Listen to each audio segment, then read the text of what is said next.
ආදරය කියලා කියන්නේ හරි ලස්සන හැඟීමක්. කෙනෙක්ට විරහව ගේනකොට තව කෙනෙක්ට සතුටක් ගේන්න පුළුවන්. ආදර කතා ඔස්සේ හිතින් විතරක් පෙම් කර දුරින් ඉඳ බලා ඉන්න ආදර කතාත් මේ ලෝකේ ඕන තරම් තියෙනවා. සාමින්දායියගේ ආදරෙත් අන්න ඒ වගේ.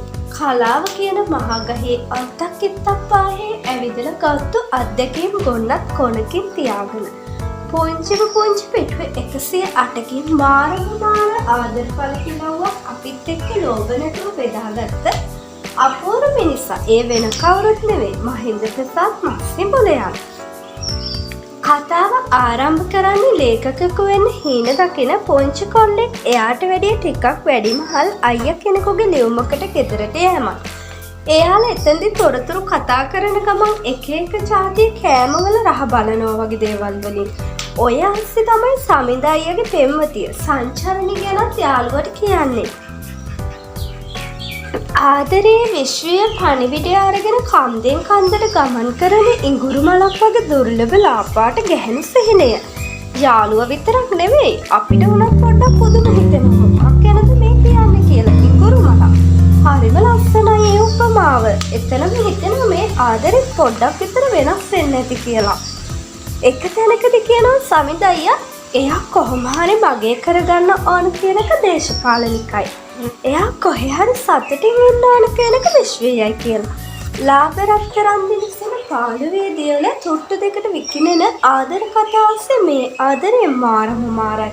අයිති කරගන්න බැරි නම් මැරියන් කියලා මන්නේ ගහන්නේ නැතුව අනේ එයා කොහේ හරි සතුටින් ඉන්න ඕන කියන හැඟීමම ඇති ආදරේ උසමනින්න.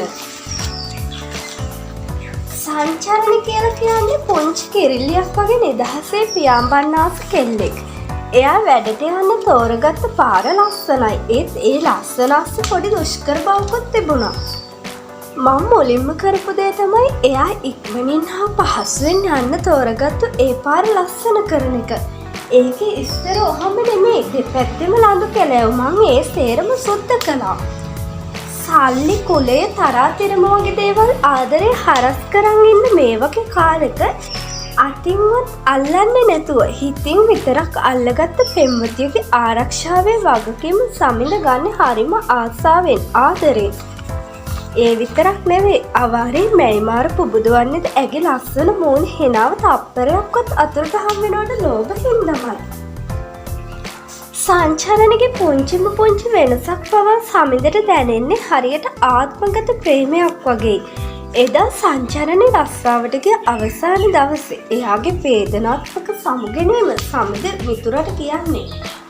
ඒත් එයාගේ ගමන වෙනදට වඩා වෙනස් වගේ. කොහොමත් මොකද්ද වෙනසක් මට දැනුණා. කොවිඩ් සමයේ සමිඳ සදහටම ඇස් පියාගන්න ඇත්තේ අවසානයක් නොදකපු ආදර කතාවක්. මියඳුන මතකත් පපුව අස්සේ හිර කරගෙනම වෙන්න ඇති.